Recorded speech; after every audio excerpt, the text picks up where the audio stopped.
নির্বাচন সামনে রেখে আলোচনার মাঝপথে আন্দোলন, পিআর সহ নানা দাবি নিয়ে মাঠে বেশ কয়েকটি ইসলামী দল। রাজধানীতে আলাদা কর্মসূচি।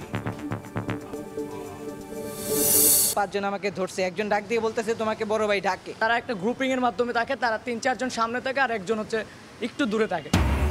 রাত নামলেই ভয়ঙ্কর হয়ে ওঠে হাতিরঝিল ৩০০ ফিট সড়ক। আইন শৃঙ্খলা বাহিনীর টহলেও বন্ধ হচ্ছে না অপরাধ। মালয়েশিয়ায় পাঠানোর প্রলোভনে লোকজনকে টেকনাফের আস্তানায় রাখছে পাচারকারীরা। আটকে রেখে আদায় করছে মুক্তিপণ। বিজিবির অভিযানে ১১ জন উদ্ধার, আটক ১২। খুলনা নগরীতে এক দশকে বিলীন প্রায় ২,০০০ পুকুর ও জলাভূমি। আইনে নিষিদ্ধ থাকলেও ভরাট করে তৈরি হচ্ছে স্থাপনা, নেমে যাচ্ছে ভূগর্ভস্থ পানির স্তর।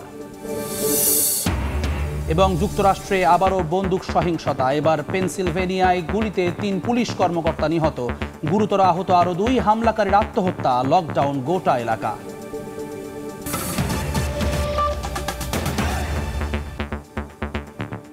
সময় সংবাদের সঙ্গে আছি আমি জুম্মান সাদিক জ্যাভলিন।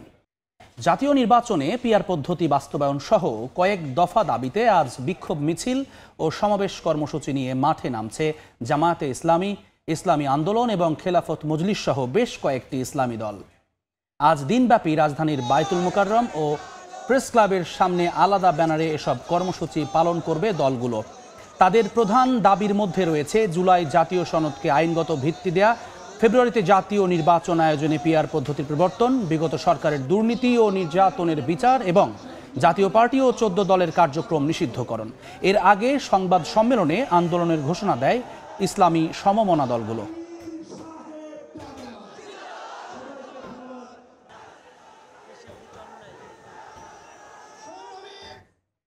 শেখ হাসিনার বিরুদ্ধে জুলাই আগস্টের হত্যাযজ্ঞের মামলায় দ্বিতীয় দিনের মতো সাক্ষ্য দেবেন গণঅভ্যুত্থানের অন্যতম সংগঠক নাহিদ ইসলাম। এই মুহূর্তে আন্তর্জাতিক অপরাধ ট্রাইব্যুনালে আছেন আফজাল হোসেন।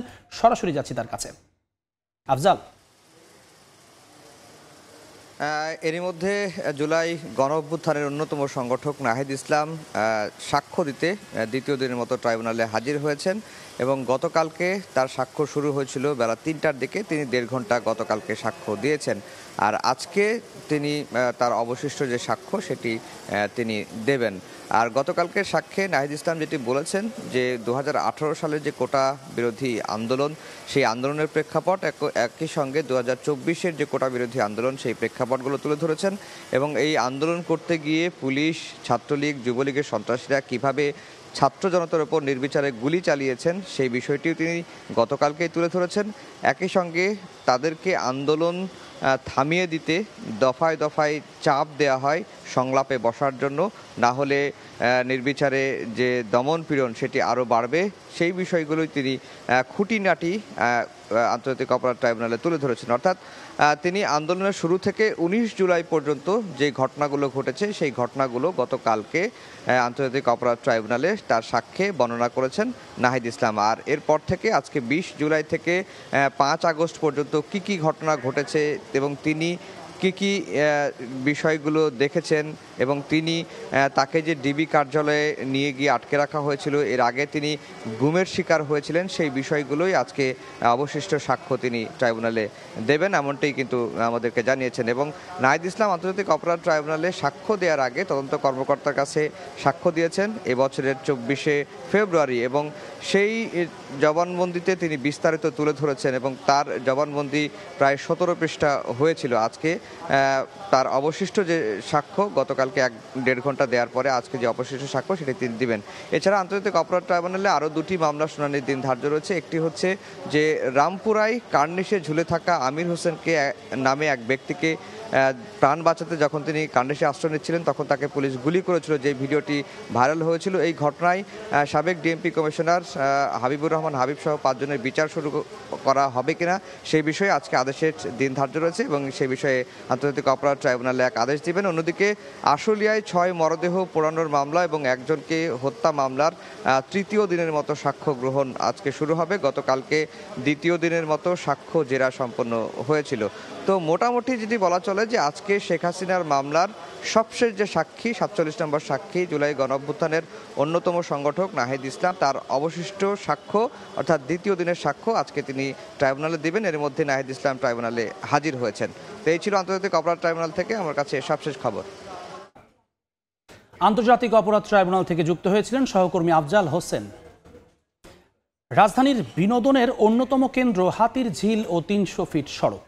দিনে ভিড়, আলো, নিরাপত্তা সবই ঠিকঠাক, কিন্তু রাত নেমে আসতেই বদলে যায় দৃশ্যপট।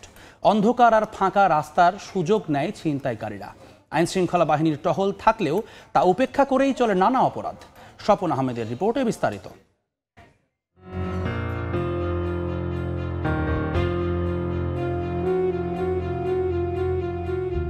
ব্যস্ত রাজধানীতে কিছুটা স্বস্তির ছোঁয়া নিতে অনেকেই ছুটে যান হাতিরঝিলে। কিছুদিন ধরে সেই স্বস্তিতে গুড়ে বালি। সন্ধ্যার পর থেকে মধ্যরাত পর্যন্ত হাতিরঝিলের কয়েকটি স্পটে ঘটছে ছিনতাইয়ের ঘটনা। বিশেষ করে ফ্লাইওভারের নিচের পথ, পানির ধারে নির্জন রাস্তা আর যেখানে স্ট্রিট লাইট নেই সেসব জায়গায় অপরাধীরা বেশি সক্রিয়। সন্ধ্যার পর এখানে যারা আসেন কিংবা এই সড়কটি যারা ব্যবহার করেন প্রায়ই নিরাপত্তাহীনতা বোধ করেন তারা। সম্প্রতি কিছু ছিনতাইয়ের ঘটনা এই শঙ্কাকে আরও বাড়িয়েছে, যা সাধারণ মানুষের নিত্যদিনের ভয়ের ব্যাপার হয়ে দাঁড়িয়েছে। আমরা কথা বলেছি ভুক্তভোগী সাধারণ মানুষ এবং পুলিশের সঙ্গেও। কাজ শেষ করে সন্ধ্যায় অফিসে ফিরছিলেন অনলাইন ডেলিভারি কাজ করা সায়েম। হাতিরঝিলের রামপুরা সেতুর কাছে তাকে ঘিরে ধরে ৩-৪ জন। বর্ণনা দিচ্ছিলেন সেদিনে তার সঙ্গে ঘটা ভয়ঙ্কর পরিস্থিতির। 5 জন আমাকে ধরছে, একজন ডাক দিয়ে বলতেছে তোমাকে বড় ভাই ডাকে। তো ঘিরা বলতেছে তুমি কই থাকো। তারা একটা গ্রুপিং এর মাধ্যমে থাকে, তারা 3-4 জন সামনে থাকে আর একজন হচ্ছে একটু দূরে থাকে। একই অবস্থা পূর্বাচলের ৩০০ ফিট সড়কেও। এখানেও নিয়মিতই ঘটছে ছিনতাই, ডাকাতি আর হত্যার মতো ঘটনা। পুলিশ টহল থাকলেও সুযোগ বুঝে কাজ শেষ করে সটকে পড়ছে অপরাধীরা। পুলিশের তথ্য বলছে জানুয়ারি থেকে আগস্ট পর্যন্ত 8 মাসে হাতিরঝিলে ছিনতাইয়ের ঘটনায় অভিযোগ পড়েছে মাত্র 7টি। আর ৩০০ ফিটে ছিনতাইয়ের ঘটনায় খিলক্ষেত থানায় অভিযোগ পড়েছে মাত্র 4টি। তবে সাধারণ মানুষের ধারণা আরও অনেক ঘটনার আনুষ্ঠানিক অভিযোগ করেন না অনেকেই। মহানগর পুলিশের এই কর্মকর্তা বলছেন জোরদার করা হয়েছে পুলিশ টহল। অপরাধী ধরপাকড় ও টহল বাড়ানোয় আগের চেয়ে ছিনতাইয়ের ঘটনা কমেছে বলেও দাবি তার। পুরো রাজধানী জুড়ে ছিনতাই এবং যে কোনো ধরনের অপরাধ প্রতিরোধের জন্য আমাদের যে নিয়মিত টহল কার্যক্রম সেটা চলমান রয়েছে। রাজধানীর এই অন্যতম বিনোদন কেন্দ্রগুলোতে এমন অপরাধের ঝুঁকি শুধু সাধারণ মানুষেরই নয়, বরং পুরো শহরেরই নিরাপত্তা ব্যবস্থারও বড় একটি চ্যালেঞ্জ। নিয়মিত পুলিশি টহল, সড়কগুলোতে সিসি ক্যামেরা এবং সড়কের বাতিগুলো যদি দ্রুত মেরামত করা না হয় তাহলে রাতের এই অপরাধ কর্মকাণ্ড কোনোভাবেই কমবে না, এমনটি মনে করছেন সাধারণ মানুষ। স্বপন আহমেদ, সময় সংবাদ, ঢাকা। মালয়েশিয়ায় পাঠানোর প্রলোভন দেখিয়ে লোকজনকে এনে টেকনাফের পাহাড়ি আস্তানায় রাখছে পাচারকারীরা। মালয়েশিয়ায় না পাঠিয়ে মিয়ানমারে আটকে রেখে আদায় করছে মুক্তিপণ। বিজিবির অভিযানে এমন 11 জনকে উদ্ধার এবং মানব পাচারে জড়িত 12 জনকে আটকের পর বেরিয়ে এসেছে এসব চাঞ্চল্যকর তথ্য। এই চক্রকে ঠেকাতে সব বাহিনীর সমন্বয়ে ব্যবস্থা নেওয়া হবে জানিয়েছে বিজিবি। মোহাম্মদ ফরাজের ক্যামেরায় বিস্তারিত জানাচ্ছেন সুজাউদ্দিন রুবেল। কক্সবাজারের মেরিন ড্রাইভ, এক পাশে সাগর, অন্য পাশে পাহাড়ের অবস্থান। এই সুযোগকে কাজে লাগিয়ে আবারও সক্রিয় হয়ে উঠেছে মানব পাচারকারী চক্রের কয়েকটি গ্রুপ। চক্রটি উচ্চ বেতনের চাকরির প্রলোভনে বাংলাদেশ ও রোহিঙ্গা জনগোষ্ঠীর লোকজনকে মালয়েশিয়ায় পাচার করছে। বিজিবি জানায় স্থানীয় কিছু প্রভাবশালী ব্যক্তির ছত্রছায়ায় বেশ কয়েকটি সংঘবদ্ধ চক্র মিয়ানমার থেকে বাংলাদেশ এবং বাংলাদেশ হতে মিয়ানমার হয়ে মালয়েশিয়া পর্যন্ত মানব পাচার ও মাদক পাচারের সঙ্গে জড়িত। এই সংঘবদ্ধ চক্রটি শাখা প্রশাখায় ও দলে দলে বিভক্ত হয়ে মানব পাচারে কাজ করছে। মূলত মিয়ানমারে বন্দি রেখে আদায় করছে মোটা অঙ্কের মুক্তিপণ। বেশিরভাগই আসলে মায়ানমারে বিক্রি করে দেওয়া হয় এবং তাদেরকে কাছ থেকে একটা বড় অঙ্কের টাকা নেওয়ার পরে তাদের প্রয়োজন ফুরিয়ে যায়। মালয়েশিয়া থেকে মূলত এই মানব পাচারের চক্রগুলো পরিচালনা করছে। এরই মধ্যে বিজিবি গত রোববার সাগরপথে মিয়ানমারের 100 নাগরিককে পাচারের সময় প্রতিহত করে এবং মানব পাচারকারী চক্রের 4 সদস্যকে আটক করে। এরপর বুধবার মেরিন ড্রাইভ সংলগ্ন কচ্ছপিয়া এবং বড়ইতলি এলাকা থেকে মানব পাচারকারী চক্রের 8 জনকে আটকের পাশাপাশি উদ্ধার করা হয় 11 জনকে। তারপরে টিয়া বসে আনা তো বসে হলো মালয়েশিয়ার পৌঁছানোর পরে টিয়া লাগবে এরপরে নারা ঠান্ডা নদী গত বাইরে দিয়ে নদী তালামারি রাখে। গত 8 মাসে কক্সবাজারের টেকনাফ থেকে মানব পাচারকারী চক্রের 62 জন সদস্যকে আটক করেছে বিজিবি। সুজাউদ্দিন রুবেল, সময় সংবাদ, কক্সবাজার। রাকসু নির্বাচন ঘিরে প্রার্থীদের প্রচারণায় মুখর ক্যাম্পাস। আর চাকসু নির্বাচনের মনোনয়নপত্র জমাদানের শেষ দিন আজ। এই মুহূর্তে রাজশাহী বিশ্ববিদ্যালয়ে আছেন সাইফুর রহমান রকি এবং চট্টগ্রাম বিশ্ববিদ্যালয়ে আছেন তারিফ রহমান। সরাসরি প্রথমে যাচ্ছি রকির কাছে। রকি, দীর্ঘ ৩৫ বছর পর রাকসু নির্বাচন অনুষ্ঠিত হচ্ছে, তাই রাকসু নির্বাচনের এখন প্রচারণায় ক্যাম্পাসে মুখর হয়ে আছে প্রার্থীরা। কারণ হচ্ছে সকাল থেকে আমরা দেখতে পাচ্ছি প্রার্থীরা তারা ক্যাম্পাসের বিভিন্ন পয়েন্টে গেছেন, বিভিন্ন জায়গায় গেছেন এবং সেখানে গিয়ে তারা কিন্তু এই নির্বাচনের যে প্রচারণা সেটি কিন্তু চালাচ্ছেন। এবং আমরা তাদের সঙ্গে কথা বলেছি, তারা যেটি বলছেন যে তারা আসলে প্রতিটি শিক্ষার্থীর সঙ্গে কথা বলার চেষ্টা করবেন, প্রতিটি শিক্ষার্থীর কাছে পৌঁছানোর চেষ্টা করবেন এবং তাদের যে ইশতেহারগুলো সেই ইশতেহারগুলো আসলে তাদেরকে জানাবেন এবং এই ইশতেহারগুলো জানানোর মাধ্যমে আসলে তাদের পক্ষে আসলে ভোটগুলো আনার চেষ্টা করবেন। বিশেষ করে প্রতিটি যে প্যানেল রয়েছে, বিশেষ করে 12টির মতো প্যানেল রয়েছে ছাত্রদল, ছাত্র শিবির সহ, এই 12টি প্যানেলই কিন্তু নানা ধরনের ইশতেহার দিয়েছেন। সবই কিন্তু শিক্ষার্থী বান্ধব ইশতেহার এবং শিক্ষার্থীদের ন্যায্য দাবি দেওয়া আদায়ের একটি তারা প্রতিশ্রুতি দিয়ে তারা কিন্তু ভোট চাচ্ছেন। সব মিলে এখন বলা চলে যে ক্যাম্পাসে কিন্তু জমজমাট প্রচারণা চলছে এবং এই ক্যাম্পাসে জমজমাট প্রচারণা এটি আসলে নির্বাচনের আগদিন পর্যন্ত এই পরিস্থিতি কিন্তু থাকবে। আপনাদের জানিয়ে রাখি যে এবার কিন্তু রাজশাহী বিশ্ববিদ্যালয়ে 28,901 জন মোট ভোটার রয়েছেন এবং এই রাকসুতে আসলে এখানে মোট প্রার্থী রয়েছেন আসলে 247 জন এবং এই সিনেটে প্রতিনিধিত্ব করছেন 58 জন প্রার্থী রয়েছেন এবং হল সংসদে 597 জন প্রার্থী তারা প্রতিদ্বন্দ্বিতা করছেন। যে কারণে কিন্তু এই হল সংসদেও কিন্তু প্রচুর পরিমাণ প্রার্থী থাকার কারণে তারাও কিন্তু হলে কাজ করছেন এবং প্রচারণা চালাচ্ছেন। পাশাপাশি ক্যাম্পাসেও তারা কিন্তু নানাভাবে প্রচার চালাচ্ছেন। বিভিন্ন বিভাগের বাইরে কিন্তু তারা অপেক্ষা করছেন। ক্লাস শেষে যখন শিক্ষার্থীরা বেরিয়ে আসছেন তখন কিন্তু তারা সবার সাথে কথা বলছেন এবং তারা বলছেন যে তারা আসলে নির্বাচিত হতে পারলে কি করবেন, এই ধরনের প্রতিশ্রুতি আসলে নানাভাবে তাদেরকে দিচ্ছেন। আপনারা জানেন যে এখানে রাজশাহী বিশ্ববিদ্যালয় কর্তৃপক্ষ বিশেষ করে রাকসু নির্বাচন পরিচালনার দায়িত্বে থাকা সংশ্লিষ্ট যারা শিক্ষকরা আছে, প্রধান নির্বাচন কমিশনার এফ নজরুল ইসলাম, তিনি যেটি বলছেন যে এখানে স্বচ্ছ ব্যালট বাক্স থাকবে, শিক্ষার্থীরা যাতে সুষ্ঠুভাবে ভোট দিতে পারে, কারণ এখানে প্রায় 43 জন প্রার্থীকে আসলে ভোট দিতে হবে, সেজন্য পর্যাপ্ত সময় তাদেরকে দেওয়া হবে এবং কোনো ধরনের সমস্যা যাতে না হয়, পাশাপাশি এখানে আইন শৃঙ্খলা পরিস্থিতি যাতে স্বাভাবিক থাকে সেই জন্য প্রায় 2000-এরও বেশি আইন শৃঙ্খলা রক্ষাকারী বাহিনীর সদস্যদের ক্যাম্পাসে আশেপাশে থেকে শুরু করে ভিতরে মোতায়েন করা হবে। পাশাপাশি স্ট্রাইকিং ফোর্স হিসেবে থাকবে র্যাব, পুলিশ। সব মিলে নিশ্চিদ্র নিরাপত্তার মধ্য দিয়ে ভোট গ্রহণ অনুষ্ঠিত হবে। শিক্ষার্থীরা যেন সকলেই স্বাচ্ছন্দ্যে আসে এবং তাদের নিজেদের ভোটাধিকার প্রয়োগ করে তাদের ভিপি, জিএস সহ অন্যান্য পদে যারা আছেন তাদেরকে নির্বাচিত করেন। তো এই ছিল আমার কাছে রাজশাহী বিশ্ববিদ্যালয় থেকে রাকসুর প্রচারণার সর্বশেষ। আমরা চলে যাচ্ছি চট্টগ্রাম বিশ্ববিদ্যালয়ে, সেখানে আছেন তারিফ।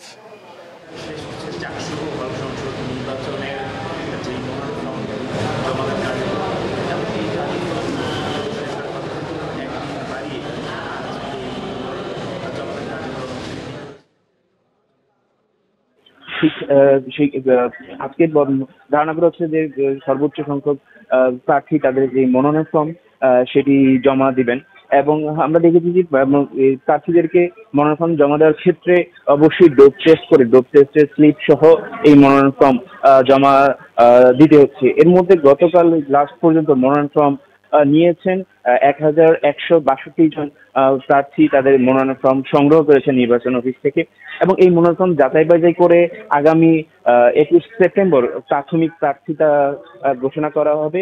তার পরবর্তীতে 23 সেপ্টেম্বর প্রার্থীরা তাদের আপিল এবং মনোনয়ন ফর্ম প্রত্যাহার করতে পারবেন এবং 25 সেপ্টেম্বর চূড়ান্ত প্রার্থী তালিকা প্রকাশ করবেন নির্বাচন কমিশন, এমনটি আমাদেরকে জানিয়েছেন। গত 14 সেপ্টেম্বর থেকে শুরু হয়েছে এই চাকসু ও হল সংসদ নির্বাচনের যে মনোনয়ন বিতরণ ফর্ম কার্যক্রম, এবং গতকাল সেই মনোনয়ন বিতরণ ফর্ম কার্যক্রম শেষ হয়েছে এবং আজকে শেষ হচ্ছে মনোনয়ন ফর্ম জমা দেওয়ার যে কার্যক্রম। এবং 12 অক্টোবর নির্বাচনকে কেন্দ্র করে এই মনোনয়ন ফর্ম কার্যক্রম বিতরণ এবং জমাদান কার্যক্রম আজকে শেষ হচ্ছে। এই ছিল আমার কাছে চট্টগ্রাম বিশ্ববিদ্যালয়ের চাকসু ভবন থেকে সর্বশেষ। আমরা রাকসু এবং চাকসুর খবর জানছিলাম সহকর্মীদের কাছ থেকে। বিদেশি ঋণ নির্ভরতা কমিয়ে আনতে পারে রেমিটেন্স বৃদ্ধি ও ডলার বন্ডে বিনিয়োগের বাড়তি জোয়ার। এজন্য প্রতি মাসে কমপক্ষে শুধু রেমিটেন্স আনতে হবে $3 বিলিয়ন। এতে আর্থিক স্বনির্ভরতা বাড়বে বলে মনে করছেন অর্থনীতিবিদরা। এক্ষেত্রে অবৈধ প্রবাসীদের বৈধদের অ্যাকাউন্ট ব্যবহারের পরামর্শ দিচ্ছেন ব্যাংকাররা। দক্ষ কর্মী পাঠানোর দিকেও নজর দিলে বেশি রেমিটেন্স আসবে বলে মত মাইগ্রেশন বিশেষজ্ঞদের। কাজল আব্দুল্লাহ রিপোর্টে বিস্তারিত। রফতানি ও প্রবাসী আয়ের সঙ্গে দেশের সার্বিক ব্যয় সমন্বয়ে নির্ভর করতে হয় বিদেশি ঋণে। বাংলাদেশ 2023-24 অর্থ বছরে বৈদেশিক ঋণ নেয় $9.5 বিলিয়ন, আর শেষ অর্থ বছর ছিল $8 বিলিয়ন। বিশেষ করে বার্ষিক ব্যয়ের ঘাটতি পূরণেই উন্নয়ন সহযোগীদের কাছে হাত পাততে হয় বাংলাদেশকে। মধ্যমায়ের দেশে রূপান্তরের আগেই নিজস্ব সক্ষমতা বাড়াতে বিদেশি ঋণ কম নিতে রেমিটেন্স ও রফতানি আয়ে জোর দিয়ে ডলার বন্ডে প্রবাসীদের বিনিয়োগে উৎসাহিত করার পরামর্শ অর্থনীতিবিদদের। বছরে এটা 100 বিলিয়ন করা সম্ভব যদি ডায়াসপোরা বন্ড ইস্যু করেন। বিদেশে যারা থাকে আমাদের বাংলাদেশের লোক, তাদের কাছে যদি বন্ড বিক্রি করেন গভর্নমেন্ট সরকারি বন্ড, তাহলে সেটা কিন্তু ফরেন কারেন্সি হিসাবে রেমিটেন্সের যে করিডোরগুলো আছে সেই করিডোরের ডেস্টিনেশন অনুযায়ী আপনি যদি টার্গেট করেন যে এই ডেস্টিনেশন থেকে আমরা এত বিলিয়ন নিব, এই ডেস্টিনেশন থেকে মিডল ইস্ট থেকে আমরা এত নিব। প্রবাসে লাখ লাখ শ্রমিক এখন অবৈধ। ভিসা সহ অন্যান্য সমস্যা সমাধান ও অবৈধ শ্রমিকদের রেমিটেন্স পাঠাতে কৌশলী হওয়ার পরামর্শ ব্যাংকারদের। যারা ব্যাংকের বাইরে আছে তাদেরকে যদি আমরা আরও নিয়ে আসতে পারি, এবং তাদের যে কিছু প্রতিবন্ধকতা আছে, যারা বাইরে যায় অনেকেরই কিন্তু ভিসা থাকে না ঠিক মতো, বা কাগজপত্র ডকুমেন্টসের সমস্যা থাকে, এটা যদি আমাদের সরকারিভাবে কিছু সহযোগিতার মাধ্যমে আমরা করতে পারি, তাহলে ব্যাংকিং চ্যানেলে আরও আমাদের রেমিটেন্সটা আসবে। যাদের পারমিট বৈধ নাই তাদেরকে টাকা পাঠানোর জন্য যারা আছে অবস্থান করতেছে, তারা একটা চ্যানেল আছে, সেটা হলো তাদের নিকট আত্মীয় স্বজন যারা থাকে কিংবা পরিচিত মহল যারা থাকে তাদের মাধ্যমে টাকা পাঠাতে পারে। বাংলাদেশ ব্যাংকের তথ্য অনুযায়ী গত অর্থ বছর ইতিহাসে সর্বোচ্চ রেমিটেন্স আসে দেশে, যার পরিমাণ $30 বিলিয়ন বেশি। পরিমাণ বাড়াতে প্রবাসী আয়, পাঠানোর চার্জ কমানো ও দক্ষ শ্রমিক প্রেরণে জোর দিচ্ছেন বিশেষজ্ঞরা। যদি আমরা রেমিটেন্স প্রেরণকারীদের চার্জ ফ্রি করতে পারি, কিন্তু সেটা কিন্তু পরিষ্কারভাবে সম্ভব হবে না, কারণ বিদেশে আমাদের দেশীয় ব্যাংক এবং দেশীয় মালিকানাধীন এক্সচেঞ্জ কোম্পানি খুব কম। তো বিদেশি এক্সচেঞ্জ কোম্পানিগুলো তাদের স্বার্থে তারা রাজি হবে না। লোক বিদেশ পাঠাচ্ছে, তাদেরকে যদি আমরা আরেকটু প্রশিক্ষণ দিয়ে পাঠাতে পারতাম এবং আধুনিক মানের প্রশিক্ষণ যদি দিয়ে পাঠাতে পারতাম, তাহলে এই সংখ্যাটা আরও অনেক বাড়ত বলে আমি মনে করি। বিশ্বজুড়ে 1 কোটির বেশি বাংলাদেশি বসবাস করলেও এর মধ্যে বেশিরভাগই অদক্ষ বলে জানায় প্রবাসী শ্রমিকদের নিয়ে কাজ করা গবেষণা প্রতিষ্ঠানগুলো। কাজল আব্দুল্লাহ, সময় সংবাদ, ঢাকা। সময় সংবাদে আরও থাকছে। মধ্যপ্রাচ্যে উত্তেজনার মধ্যেই ন্যাটোর আদলে সৌদি আরব ও পাকিস্তানের যৌথ প্রতিরক্ষা চুক্তি সই। যে কোনো এক দেশ আক্রান্ত হলে একসঙ্গে জবাব দেবে রিয়াদ, ইসলামাবাদ। চট্টগ্রামের আনোয়ারা উপজেলা কমপ্লেক্স চিকিৎসা সামগ্রী হস্তান্তর করছে বাংলাদেশ বিমান বাহিনী ও যুক্তরাষ্ট্র প্যাসিফিক এয়ারফোর্স। এই মুহূর্তে সেখানে আছেন সহকর্মী পার্থপ্রতিম বিশ্বাস। সরাসরি যাচ্ছি তার কাছে। পার্থ, বাংলাদেশ বিমান বাহিনী ও যুক্তরাষ্ট্রের প্যাসিফিক এয়ারফোর্সের অংশগ্রহণে 7 দিনব্যাপী যে অনুষ্ঠান, তারই অংশ হিসেবে কিন্তু আজকে চট্টগ্রামের আনোয়ারা উপজেলা স্বাস্থ্য কমপ্লেক্সে কিন্তু আমরা এসে উপস্থিত হয়েছি, এবং এখানে বাংলাদেশ বিমান বাহিনী ও যুক্তরাষ্ট্রের প্যাসিফিক এয়ারফোর্সের অংশগ্রহণে 7 দিনব্যাপী যৌথ যে মহড়া অপারেশন প্যাসিফিক অ্যাঞ্জেল এর অংশ হিসেবে কিন্তু আজকে কিন্তু এখানে এনক্যাপ সেরিমনি অনুষ্ঠান অনুষ্ঠিত হচ্ছে। অনুষ্ঠানের প্রধান অতিথি হিসেবে কিন্তু উপস্থিত আছেন বিমান বাহিনী ঘাঁটি জহুরুল হকের এয়ার অধিনায়ক air vice marshal Haider Abdullah, তিনি সংস্কারকৃত আনোয়ারা উপজেলা স্বাস্থ্য কমপ্লেক্স পরিদর্শন করেন এবং স্বাস্থ্যসেবা খাতে বাংলাদেশ বিমান বাহিনীর মানবিক অবদান ও আন্তর্জাতিক সহযোগিতার যে গুরুত্বপূর্ণ কার্যক্রম সেগুলো কিন্তু এখানে তুলে ধরেন এবং এনকে প্রোগ্রামের আওতায় স্বাস্থ্য কমপ্লেক্সের যে প্রয়োজনীয় অবকাঠামো সংস্কার, ভবন মেরামত, স্যানিটেশন উন্নয়ন এবং চিকিৎসা সরঞ্জাম সংযোজন করা হয়েছে। সেসব চিকিৎসা সরঞ্জাম সহ যে বিভিন্ন সরঞ্জামাদি আছে সেগুলো কিন্তু আজকে তাদের হাতে তুলে দেওয়া হবে এবং এর ফলে স্থানীয় জনগণ আরও উন্নত স্বাস্থ্যসেবা পেতেও কিন্তু এখানে সক্ষম হবে। এবং অপারেশন প্যাসিফিক অ্যাঞ্জেল হচ্ছে বাংলাদেশ বিমান বাহিনী ও যুক্তরাষ্ট্রের প্যাসিফিক এয়ারফোর্সের একটি যৌথ মহড়া, যার মূল লক্ষ্য হলো মানবিক সহায়তা প্রদান, চিকিৎসা কার্যক্রম পরিচালনা, অবকাঠামো উন্নয়ন এবং আঞ্চলিক সহযোগিতা বৃদ্ধি। এবং এই মহড়ার মাধ্যমে দুই দেশের যে সশস্ত্র বাহিনীর মধ্যে পারস্পরিক বোঝাপড়া, সমন্বয় ও বন্ধুত্বপূর্ণ যে সম্পর্ক সেটি কিন্তু আরও সুদৃঢ় হবে। এবং আমরা দেখেছি যুক্তরাষ্ট্রের প্যাসিফিক এয়ারফোর্সের যে টিমটি এখানে এসেছেন, তারা চট্টগ্রামের যে আনোয়ারা উপজেলা স্বাস্থ্য কমপ্লেক্স রয়েছে সেই আনোয়ারা উপজেলা স্বাস্থ্য কমপ্লেক্স কিন্তু তারা পরিদর্শন করে দেখেছেন এবং বিভিন্ন কক্ষ হাসপাতালের যে কার্যক্রম হয় আনোয়ারা উপজেলা স্বাস্থ্য কমপ্লেক্সে সেগুলো কিন্তু তারা আমরা দেখেছি ঘুরে ঘুরে পরিদর্শন করে দেখেছেন। এবং বাংলাদেশ বিমান বাহিনী ও যুক্তরাষ্ট্রের প্যাসিফিক এয়ারফোর্সের উচ্চপদস্থ কর্মকর্তাগণ, বিভাগীয় স্বাস্থ্য পরিচালক, সিভিল সার্জন অফিসের প্রতিনিধিগণ থেকে শুরু করে অন্যান্য যারা ঊর্ধ্বতন কর্মকর্তারা আছেন সবাই কিন্তু এখানে আসলে উপস্থিত আছেন। তো সেক্ষেত্রে বলা যায় কিছুক্ষণ আগে অনুষ্ঠানটি শুরু হয়েছে এবং এই মুহূর্তে আনোয়ারা উপজেলা স্বাস্থ্য কমপ্লেক্সে অনুষ্ঠানটি অনুষ্ঠিত হচ্ছে। তো এই ছিল আমার কাছে এখনো পর্যন্ত এখান থেকে সর্বশেষ খবর। চট্টগ্রাম থেকে যুক্ত হয়েছিলেন সহকর্মী পার্থপ্রতিম বিশ্বাস। খুলনা মহানগরে দ্রুত কমছে জলাশয়। এক দশকে হারিয়ে গেছে প্রায় 2000 পুকুর ও জলাভূমি। আইনে নিষিদ্ধ থাকলেও ভরাট করে তৈরি হচ্ছে অবকাঠামো, এতে বাড়ছে তাপমাত্রা, নেমে যাচ্ছে ভূগর্ভস্থ পানির স্তর। সামান্য বৃষ্টিতেই তৈরি হচ্ছে জলাবদ্ধতা। নেয়ামুল হোসেন কোচির ছবিতে আবদুল্লাহ আল মামুন রুবেলের রিপোর্ট। ৪৫ বর্গ কিলোমিটার আয়তনের খুলনা নগরীতে ৩ দশকে বাণিজ্যিক ও আবাসিক ভবন মোট ভূমির ২৯ ভাগ থেকে বেড়ে দাঁড়িয়েছে ৫৩ ভাগে। দ্রুত বর্ধনশীল নগরায়নের বলি হচ্ছে এ অঞ্চলের জলাশয়। ব্যক্তিগত পুকুরের পাশাপাশি সরকারি পুকুর ভরাট করেও নির্মাণ হচ্ছে স্থাপনা। সিটি কর্পোরেশনের তথ্য মতে গত ১৫ বছরে হারিয়ে গেছে প্রায় ২০০০ পুকুর, অথচ পরিবেশ আইন ২০১০ অনুযায়ী জলাশয় ভরাট করা বেআইনি। গেল বছর বেসরকারি সংস্থা বেলার এক জরিপে দেখা যায় খুলনা মহানগরীতে পুকুর আছে মাত্র ১৭১টি, যার বেশিরভাগ অস্তিত্ব হারাতে বসেছে। যেসব পুকুরের এখনো অস্তিত্ব আছে তাও কচুরিপানা ও আবর্জনায় ঢাকা।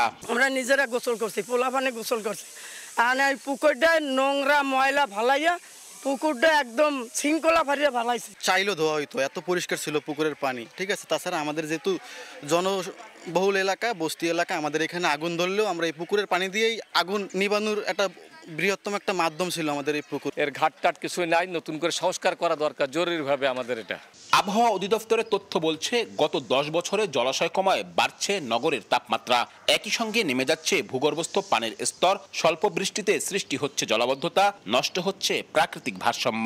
কার্বন সিঙ্ক হিসেবে যে পুকুরগুলো কাজ করত সে পুকুরগুলো কিন্তু কার্বন সিঙ্ক হিসেবে কাজ করতে পারবে না।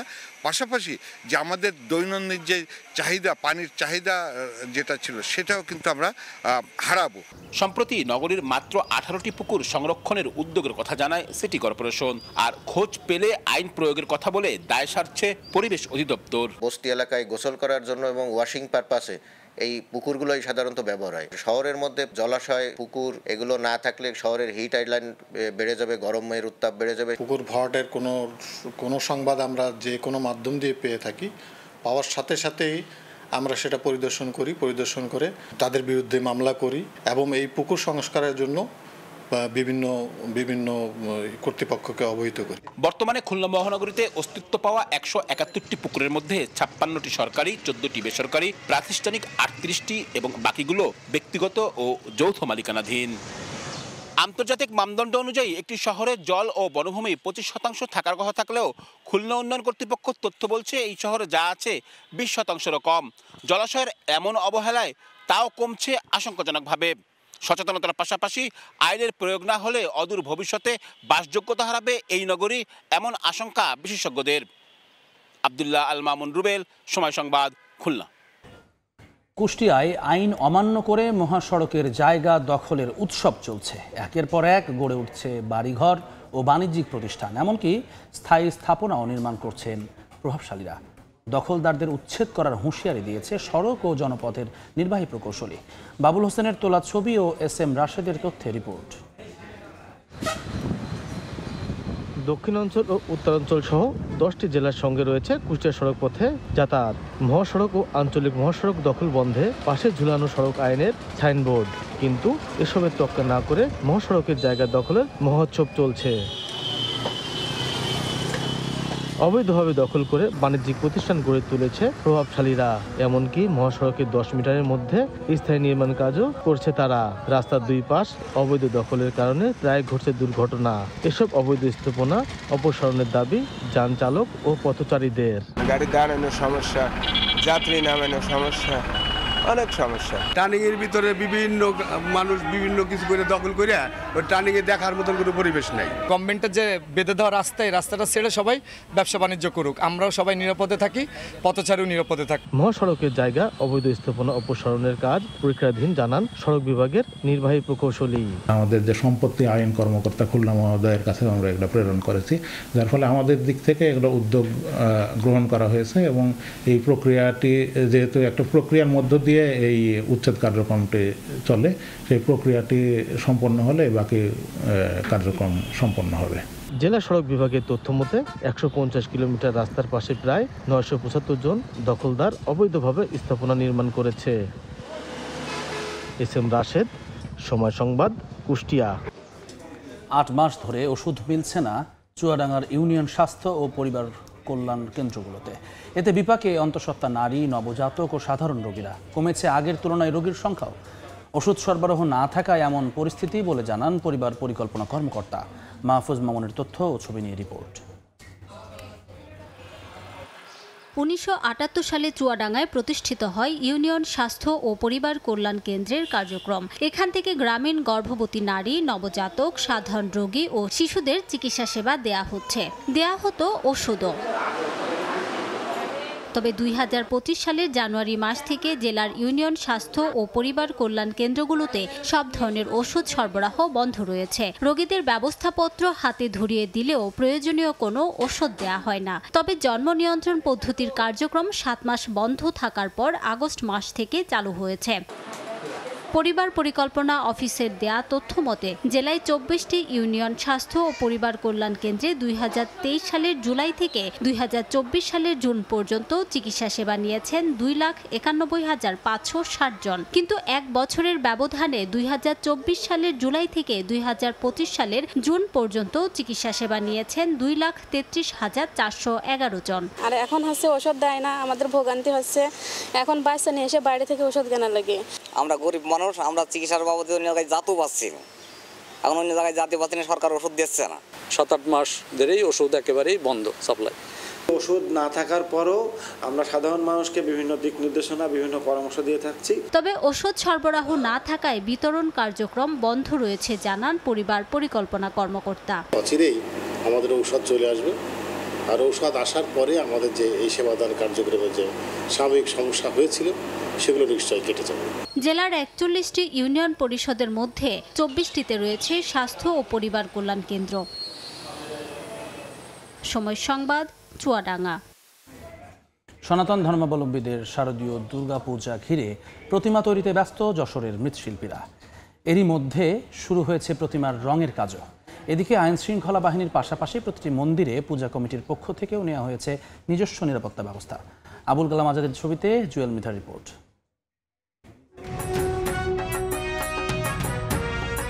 সনাতন ধর্মাবলম্বীদের সবচেয়ে বড় ধর্মীয় উৎসব দুর্গাপূজাকে ঘিরে পুরোদমে চলছে প্রস্তুতি। দেবী দুর্গার আগমনে চারদিকে সাজো সাজো রব।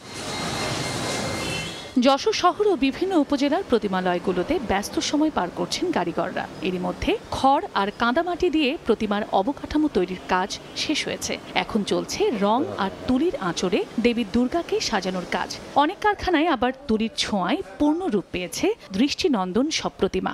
মাটির কাজ শেষ, আমাদের এখন রঙের কাজ চলতেছে। 3 থেকে 4 মাস আগের থেকে তৈরি করা শুরু করেছি। আমি প্রায় 38 থেকে 39 টাকা তৈরি করেছি। আমাদের আর 4-5 দিনের ভিতরে আমাদের প্রতিমা ডেলিভারি দিতে হবে। এবার যশোরে 708টি মণ্ডপে অনুষ্ঠিত হবে দুর্গাপূজা। প্রতিটি মণ্ডপে পূজা কমিটির নিজস্ব নিরাপত্তা ব্যবস্থা রাখার পাশাপাশি প্রশাসন ও আইন শৃঙ্খলা রক্ষাকারী বাহিনীর পক্ষ থেকে 5 স্তরের নিরাপত্তা ব্যবস্থা নেওয়া হয়েছে। প্রত্যেকটা মন্দির কেন্দ্রিক একটা হিন্দু মুসলমানদের সমন্বয়ে একটা নিরাপত্তা কমিটি গঠন করেছি আমরা। নিশ্চিত নিরাপত্তায় বরাবরের মতোই এবার শারদীয় দুর্গোৎসব আনন্দ ঘন পরিবেশে আমরা উদযাপন করতে পারবো। নিয়মিত আইন শৃঙ্খলা বাহিনী যারা আছে তারা কাজ করবেন। এছাড়া প্রত্যেকটা পূজা মণ্ডপে আমরা সিসি ক্যামেরার ব্যবস্থা করেছি, ভলান্টিয়ার্স কমিটি থাকবে। এছাড়াও আমাদের যে প্যাট্রোলিংগুলো, গোয়েন্দার নজরদারি, সেগুলো আমাদের সব থাকবে। আগামী 28 সেপ্টেম্বর মহাষষ্ঠীর মধ্য দিয়ে শুরু হওয়া শারদীয় দুর্গাপূজা শেষ হবে 2রা অক্টোবর বিজয়া দশমীর মধ্য দিয়ে। সময় সংবাদ, যশোর। যুক্তরাষ্ট্রের পেনসিলভেনিয়ায় বন্দুক হামলায় 3 পুলিশ কর্মকর্তা নিহত হয়েছেন। গুরুতর আহত হয়েছেন আরও 2 জন।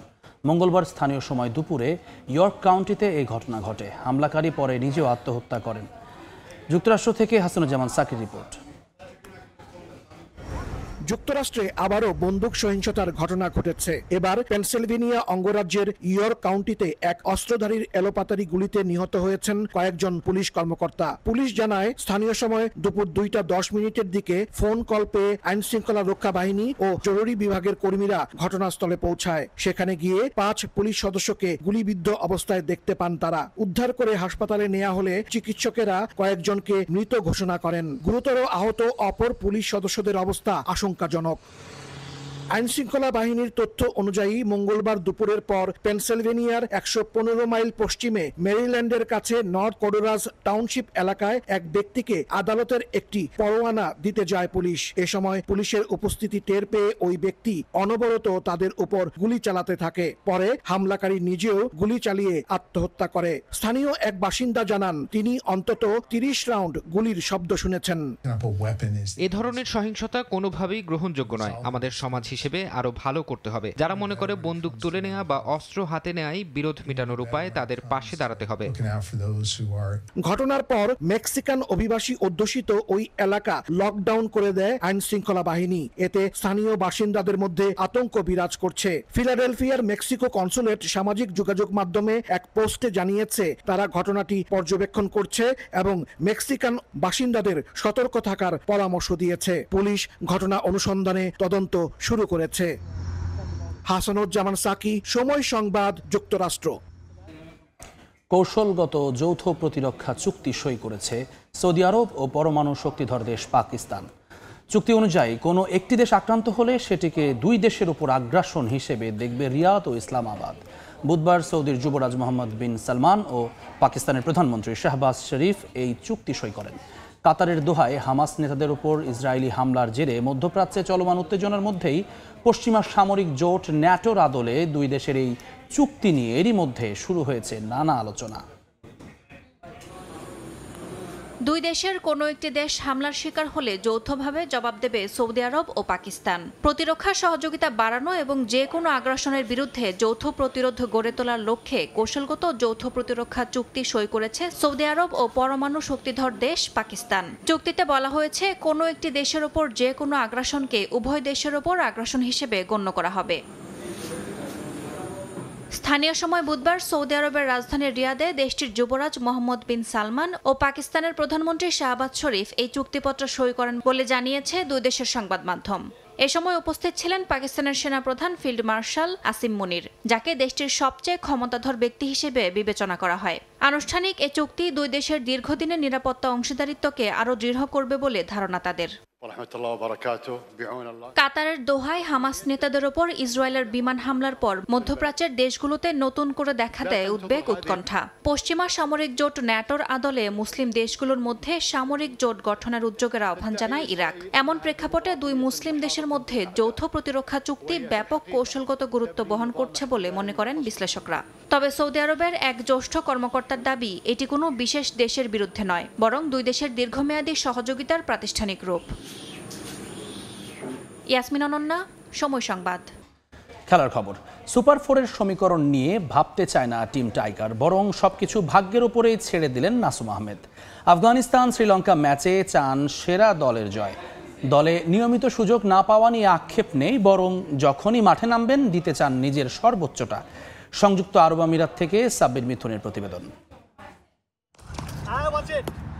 বাংলাদেশকে সুপার ফোরের দৌড়ে টিকিয়ে রাখার নায়ক নাসুম আহমেদ। তার রেকর্ড করা স্পেলে আফগান বধ করেছে টাইগাররা। আফগান বধ হলেও নিশ্চিত নয় পরের রাউন্ড। বাংলাদেশের তাকিয়ে থাকতে হচ্ছে গ্রুপের শেষ ম্যাচের দিকে। শ্রীলঙ্কা না আফগানিস্তান, শেষ ম্যাচে বাংলাদেশ দলের সমর্থন পাবে কারা? নাসুমের ভাষ্য, সেসব নিয়ে ভাবছে না তার দল। যে ভালো খেলবে ওই জিতবে, ওইগুলো নিয়ে টেনশন করতেছি না। যে এটা কপালে আছে ওইটাই হবে। স্পেসিফিকভাবে কাউকে সাপোর্ট করা বা কারোর জন্য দোয়া করা এটা প্রয়োজন আমি মনে করতেছি না। নিয়মিত পারফর্ম করলেও নাসুমের জায়গা নিশ্চিত নয় একাদশে। টুর্নামেন্টের শুরুর 2 ম্যাচও বেঞ্চ গরম করেই কাটিয়েছেন এই বাঁহাতি।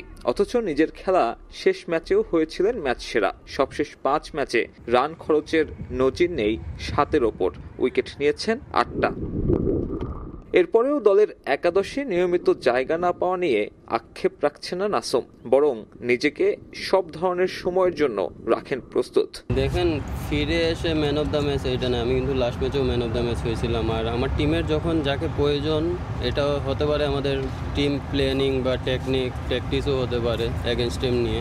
তো ওইটার কারণে তো ওইগুলো নিয়ে আমরা কোনো আপ অ্যান্ড ডাউনে আমরা মেন্টালি সবসময় রেডি থাকি যে যখন খেলবে তখন ভালো খেলারই চেষ্টা করবো। সত্যি কথা বলতে আমি সবসময় রেডি থাকি খেলার জন্য। যখনই সুযোগ আসে চেষ্টা করি নিজের সর্বোচ্চটা দেওয়ার, এবং আলহামদুলিল্লাহ অনেক সময় হয় অনেক সময় হয় না, বাট এটার জন্য আল্লাহ তাআলা লাখ লাখ শুকরিয়া আমি যে এইভাবে পারফর্ম করতে পারি। টিকে থাকা বাদেও আফগানিস্তান ম্যাচটা টাইগারদের জন্য রেকর্ডময়। 11 বছরের প্রচেষ্টায় প্রথমবারের মতো ঘরের বাইরে রশিদ খানদের হারানোর স্বাদ। জয়ের নায়ক এমন অর্জন উৎসর্গ করলেন সতীর্থদের। ডেডিকেট আমার টিমের জন্যই থাক, আমরা সবাই অনেক হার্ডওয়ার্ক করতেছি। আলহামদুলিল্লাহ এটা আমার টিমের জন্যই থাক, আমাদের জয়টা আমাদের কাছেই থাক। এদিনই আবুধাবি ছেড়ে দুবাইয়ের উদ্দেশ্যে রওনা দেয় বাংলাদেশ। সেখানেই চলবে অপেক্ষা। 18 তারিখের রেজাল্ট পক্ষে আসলে 19 তারিখে আইসিসি একাডেমিতে অনুশীলন করবে লিটন কুমার দাসের দল। সাব্বির মিথুন, সময় সংবাদ, সংযুক্ত আরব আমিরাত। সময় সংবাদের শীর্ষ সংবাদগুলো জানিয়ে দিচ্ছে আরেকবার। নির্বাচন সামনে রেখে আলোচনার মাঝপথে এই আন্দোলন। পিআর সহ নানা দাবি নিয়ে মাঠে বেশ কয়েকটি ইসলামী দল, রাজধানীতে আলাদা কর্মসূচি। এবং মালয়েশিয়া পাঠানোর প্রলোভনে লোকজনকে টেকনাফের আস্তানায় রাখছে পাচারকারীরা। আটকে রেখে আদায় করছে মুক্তিপণ। বিজিবির অভিযানে 11 জন উদ্ধার, আটক 12।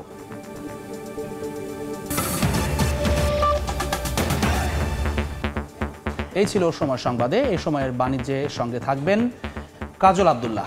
ধন্যবাদ জাবলিন। এই সময় বাণিজ্য নিয়ে ফিরছি কিছুক্ষণ পরে, সঙ্গে থাকুন সময়ের।